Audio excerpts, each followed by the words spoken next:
బాపట్ల జిల్లా ఈపురుపాలెంలో యువకుడి దారుణ హత్య కేసులో కీలక ఆధారాలు హెచ్ఎంటీవీకి చిక్కాయి. మర్డర్ కేసు ఎఫ్ఐఆర్ రిపోర్టుతో పాటుగా అనుమానితుల ఫోటోలను హెచ్ఎంటీవీ బృందం సేకరించింది. రౌడీ షీటర్ సందీప్తో పాటు మరో ముగ్గురు ఆరిఫ్ను హత్య చేసినట్టుగా ప్రాథమికంగా నిర్ధారించారు. బాపట్లకు చెందిన వారే హత్యకు పాల్పడినట్టుగా భావిస్తున్నారు.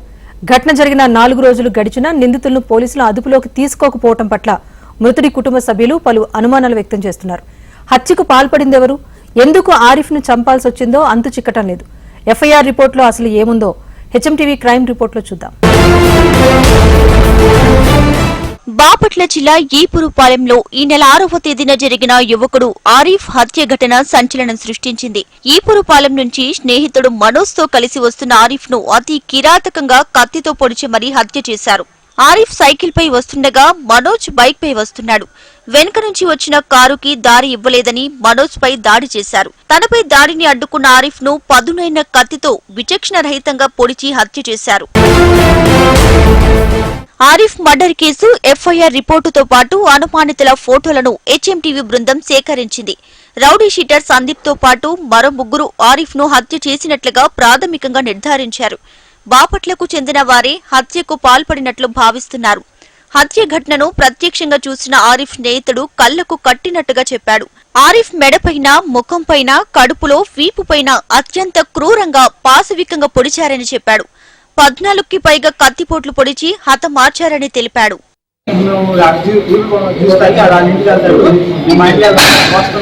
వస్తుంటే వాడలేదు, షర్ట్ ముడికట్టి షర్ట్ దొరుకుతున్నాను. మీరు ఆ బండి సైకిల్ పక్క పక్కన ఉండి పక్కన ఉందన్న స్లోగా మెల్ల వస్తుంటే వచ్చి స్టోమ్ అన్న 9603 లాస్ట్ కాదు వచ్చి ఆపి మీరు లవర్స్ అనుకుంటున్నారు. ఏంటంటే మేము ఎందుకు అన్నా మేము ఫ్రెండ్స్ అన్నంటే ఎందుకు వాడేసుకున్నాను కాదన్నా మేము పక్కన చూసుకుంటున్నాం అంటే ఏంటి ఎదురు చెబుతున్నావు ఏందని చెప్పి గబగబ కొట్టారన్న. నన్ను ఇటు పక్కన ముగ్గురు కొట్టారు. నేను కొట్టించుకుంటున్నా పెద్దది ఇదే పాటు కొట్టారు. వాళ్ళందరూ ఎవరు ఆపట్ల సత్యమాడికి ఇచ్చేలోపు ఆ కత్తి కొట్టేసి చీరాలకు చెందిన గరికపాటు చందు హత్య జరిగిన మరుసటి ఉదయం సమాచారం ఇచ్చాడని ఆరిఫ్ తండ్రి పోలీసులకు ఫిర్యాదు చేశాడు. ఇంత చిన్న విషయాన్ని ఇంతటితో వదిలేకపోతే మీ కుటుంబం మొత్తాన్ని లేపేస్తామంటూ చందు బెదిరించాడని ఆరిఫ్ తండ్రి చెబుతున్నాడు. బాపట్ల నుంచి కారులో వచ్చి రౌడీ షీటర్ సందీప్, మహేంద్రతో పాటు మరో 2 కలిసి హత్య చేసినట్లు అనుమానిస్తున్నారు. పోలీసులు నమోదు చేసిన ఎఫ్ఐఆర్ పై ఆరిఫ్ కుటుంబ సభ్యులు అనుమానం వ్యక్తం చేస్తున్నారు. ఫిర్యాదులో కుటుంబ సభ్యులు లేకుండా మనోజ్ పేరుతో పోలీసులు ఎఫ్ఐఆర్ నమోదు చేశారు. తమ కుమారుడి హత్య కేసులో విచారణపై పోలీసులు ఎటువంటి సమాచారం ఇవ్వడం లేదని ఆరిఫ్ కుటుంబ సభ్యులు ఆందోళన చెందుతున్నారు. నా పిల్లల మీద ఎవరు కక్షలు లేవు, ఎవరు గొడవలకు వెళ్ళేవాడు కాదు, ఎవరితో మాట్లాడవద్దు. ఫ్రెండ్స్ తోనే మాట్లాడతాడు, ఎవరితో మాట్లాడు అదా మాట్లాడు. వాడికి ఏదైనా కావాలన్నా నాన్న ఇది కావాలని అన్నట్టు వాడు కొనుక్కొచ్చుకోడు. నిన్న నాన్న ఉప్పు శనగలు, అట్టిపండు, పచ్చురకాయలు, బెల్లం, పాలు ఎన్ని మిక్స్ చేసి మంచి బలవంత నాన్న తెచ్చిపెట్టారంటే జరగకుండా పోయినా బిడ్డ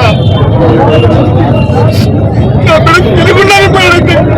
వాడికి అరటి పండు కాలం తేవాలి, ఏ పండుగ ఇంకా భర్త సంపాదనాలు నెలకొనాలి.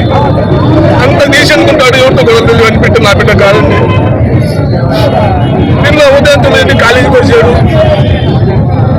డిగ్రీ ఫస్ట్ ఇయర్ చదువుతున్నాడు. 4 గంటల కాలేజీ, 4 గంటల కాలేజీ అయిపోయింది. ఆ నుంచి వెళ్ళేది ప్యారాల్ సెంటర్లో సర్వమిత్ర జిమ్ చేసుకుంటాడు 5 గంటల నుంచి 7 గంటల వరకు. ఆ జిమ్ చేసిన తర్వాత ఆ నుంచి బయలుదేరి ఆడి చెల్లెలు ఇంటర్ ఫస్ట్ ఇయర్ చదువుతుంది. పాప బస్ ఎక్కి 7:20కి ఇంట్లో సెంటర్ దిగింది. 7:20 సెంటర్ వచ్చి పాపని తీసి ఇంటికి వస్తాడు. వాళ్ళ షెడ్ అది. నిన్న ఏం జరిగిందంటే నాన్న మా ఫ్రెండ్ వచ్చి 1 అరగంట ఆలస్యం వస్తాను నాన్న నువ్వు ఎక్కడున్నావని అప్పుడు ఫోన్ చేశాడు 7 గంటలకి. నాన్న నేను సరే చెల్లెలు ఇంటికి తీసుకెళ్ళి ఆలస్యం వస్తాను నాన్న అన్నాడు. సరే అన్న. మరి కేసు ఏం చేద్దాం అనుకుంటున్నారు? నాకైతే పోలీస్ డిపార్ట్మెంట్ మీద పూర్తి నమ్మకం తగ్గిపోయినది. ఎందుకంటే ఆ రోజులైన వాటికి పట్టుకోలేదంటే మరి ఏమనుకోవాలి? ఈ నెల రోజు జరిగిన కేసుల్లో 24 గంటలు ఛేదించి కేసు దాన్ని పట్టుకొని అరెస్ట్ చేశారు. మరి నా బిడ్డ విషయంలో ఎందుకు ఇలా నిర్లక్ష్యం చేస్తున్నారు? అదేమిటయ్యా అంటే 6 ఫోన్లు స్విచ్ ఆఫ్ చేసుకున్నారు. ఫోన్లే వాళ్ళ దగ్గర ఫోన్ ట్యాప్ అవ్వట్లేదు, మాకు పట్టుకోలేదు, దొరకట్లేదు, తిరుగుతున్నాము. వాళ్ళకు 10 బ్యాచ్లు తిరుగుతున్నాము, 4 బ్యాచ్లు తిరుగుతున్నాము, 4 సిఏలు 15 ఎస్ఐలు తిరుగుతున్నాము అని చెప్పి అంటున్నారు తప్ప ఫలితం అయితే దక్కలేదు. ఎవరు ఇంతమంది ఒక్కరిని కూడా అరెస్ట్ చేయలేదు. ఈ కేసుని ఏం చేద్దాం అనుకుంటున్నారు? అసలు ఈ కేసు నీరు కార్చి వదిలేద్దాం అనుకుంటున్నారా, లేదా వాడిని పట్టుకొని శిక్షిద్దాం అనుకుంటున్నారా? నాకైతే ఈ కేసు నీరు కాదా ఎవరైనా కనపడుతుంది కానీ పట్టుకునేలా కనిపించట్లేదు. వాళ్ళకి పొలిటికల్ బ్యాక్గ్రౌండ్ ఉండొచ్చు, ఉందేమో కాల. వీళ్ళందరూ ప్రజలు చేసి నా బిడ్డని అన్యాయం చేస్తున్నారని చెప్పి నాకు అర్థమవుతుంది. దయచేసి పెద్ద మనసు చేసుకొని పోలీసు వారు కానీ పెద్ద పోలీస్ ఆఫీసు అందరూ కానీ ఎవరైనా కానీ నా బిడ్డకు న్యాయం చేస్తారని ఈ అందరి సమక్షాన్ని కోరుకుంటున్నాను. నా బిడ్డ అన్యాయం చేయకుండా నా బిడ్డ న్యాయం చేయాలని కోరుకుంటున్నాను. పాత రికార్డులు ఉన్న మర్డరిస్టులు, రౌడీలు నా తమ్ముడిని చాలా అతి కిరాతంగా మర్డర్ చేశారు.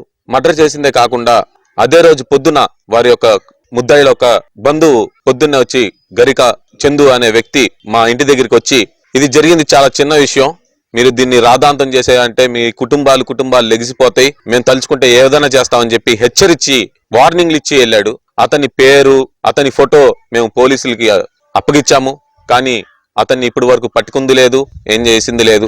ఆ ముద్దాయిల్ని పట్టుకోలేదు. ఇప్పుడు ఇంటికాడికి వచ్చి వార్నింగ్ ఇచ్చిన అతన్ని పట్టుకోలేదు. ఏం జరుగుతుందో ఏంటో మాకు పోలీసు సంస్థ పైన చాలా నమ్మకం ఉంది. కానీ ఈ జరుగుతున్న సంఘటనలు చూస్తుంటే రోజు రోజుకి వారిపైన నమ్మకం అనేది మాకు చాలా తగ్గిపోతుంది. కేవలం కారుకి దారి ఇవ్వలేదని ఆరిఫ్ హత్య జరిగిందా లేక మరే ఇతర కారణాలు ఉన్నాయా అన్న అనుమానాలు వ్యక్తమవుతున్నాయి. మరోవైపు నిందితులకు రాజకీయ పార్టీల అండదండలు ఏమైనా ఉన్నాయా అన్న అనుమానాలు కూడా వ్యక్తం చేస్తున్నారు. చీరాలలో సీఎం చంద్రబాబు పర్యటన సమయంలో భారీ పోలీస్ బందోబస్తు ఉన్న సమయంలోనే హత్య జరగడం వెనుక ఎవరు ఉన్నారన్నది బయట పెట్టాలని మృతుడి కుటుంబ సభ్యులు డిమాండ్ చేస్తున్నారు. హత్య జరిగిన రోజున నిందితులను కఠినంగా శిక్షించాలంటూ చీరాలలో పెద్ద ఎత్తున నిరసన వ్యక్తం చేశారు.